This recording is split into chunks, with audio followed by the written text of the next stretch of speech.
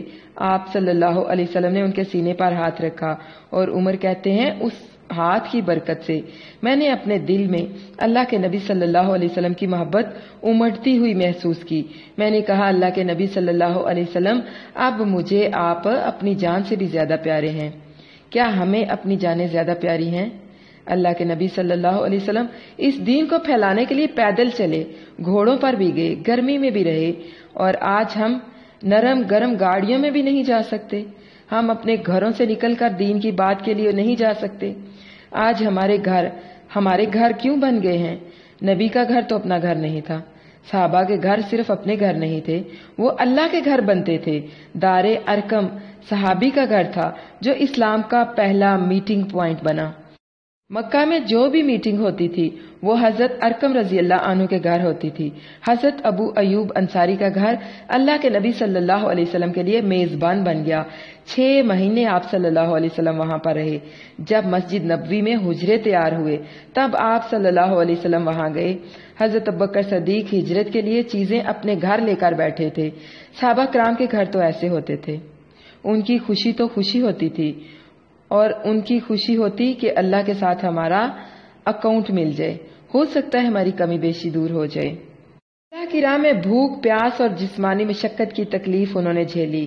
آج ہمارے پیٹ اس قدر کیوں بھرے ہوئے ہیں؟ آج کیوں ہمیں دین کی پیاس محسوس نہیں ہوتی؟ کیوں آج ہم دین کی بھوک محسوس نہیں کرتے؟ اس لیے کہ ہم نے اس دین کو لینے کے لیے نہ تو پیاس کی تکلیف اٹھائی ہے، نہ مشکلوں کی تکلیف اٹھائی ہے، اور نہ ہی ہم نے فاقوں کی تکلیف اٹھائی ہے۔ وَلَا يَطَعُونَ مُوطِئًا يَغِيظُ الْكُفَّارَ وَلَا يَنَالُونَ مِنْ عَدُوٍّ نِيلًا إِلَّا كُتِبَ لَهُمْ بِهِ عَمَلٌ صَالِحٌ۔ اور منکرین حق کو جو راہ ناگوار ہے اس پر کوئی قدم وہ اٹھائیں، اور کسی دشمن سے عداوت کا حق کے کوئی انتقام لے یا انتقام کے لیے وہ قدم اٹھائیں، کوئی بھی کامیابی حاصل کرتے ہیں، الا کتب لہم بہ عمل صالح، تو اس کے بدلے میں ان کے لیے نیک عمل لکھ دیے جاتے ہیں۔ کیوں؟ ان اللہ لا یضیع اجر المحسنین، اللہ نیکی کرنے والوں کا اجر ضائع نہیں کرتا۔ اللہ کہتا تم سمجھتے ہو تمہیں میرے راستے میں پیاس سہنی پڑی تو میں ضائع کر دوں گا، ایسا بالکل بھی نہیں ہے۔ الا کتب لہم بہ عمل صالح، شدید پیاس بجھانے والی اللہ کی ذات ہے۔ اللہ کی خاطر کچھ کر کے دیکھیں تو صحیح۔ ہم روزہ رکھتے ہیں، افطاری کی دعا یاد کریں، پیاس چلی گئی، رگیں بھی تار ہو گئی اور اجر بھی ثابت ہو گیا۔ نسب کہتے ہیں محنت کو، مشکل سہنا، نسب بھی اسی سے نکلا ہے۔ بھوک کی شدت کہتے ہیں بھوکے آدمی کو جس کا پیٹ بھوک کی وجہ سے اندر چپک گیا ہوتا ہے، روندنے کو کہتے ہیں۔ فرمانے باری تعالیٰ اس راستے میں جس قسم کی مشکل سہ رہے ہو میں وہ ساری لکھ لوں گا، یعنی ساری کی گنتی کر رہا ہوں، اس میں ایک ایک کا اجر میں تمہیں دوں گا، تم فکر نہیں کرو، یہ سب کچھ ملے گا، میں تمہیں تمہاری کوششوں پر انعام دوں گا۔ لوگ تو گھروں میں آرام سے بیٹھے ہیں، تم اللہ کے دین کو پھیلانے کے لیے نکلے ہو، رات دن نکلتے ہو، اپنی جانوں کی پرواہ نہیں کرتے۔ تمہیں اسلام پیارا ہے، اللہ سے محبت ہے، اللہ کے نبی سے محبت ہے، تو اس کے دین کو پھیلانے کے لیے دن رات اپنے گھروں سے نکلتے ہو، تو میں تمہارا اجر ضائع نہیں کروں گا، تمہاری ان کوششوں کو ضائع نہیں کروں گا۔ دراصل اصل بندے اللہ کے دنیا میں وہی ہیں جو اللہ کے دین کو پھیلا رہے ہیں، اللہ کے دین کے لیے کام کر رہے ہیں۔ وَاتِئَ یَتَعُ مُوتِئًا ظرف ہے روندنے، قدم رکھنے کی جگہ۔ غازہ یغیثو غصہ دلانا، یعنی جن راستوں، پہاڑیوں، بستیوں، زمینوں، مکانوں، کھیتوں وغیرہ پر ان کے قدم رکھنے سے یا ان کے گھوڑوں اور دوسری سواریوں کے انہیں روندتے ہوئے گزرنے سے کفار کے دلوں میں غصہ اور جلن پیدا ہو اور وہ ہراساں اور خوفزدہ ہوں۔ وَلَا يَنَالُونَ، نالا ینالو، اس کا لفظ ہے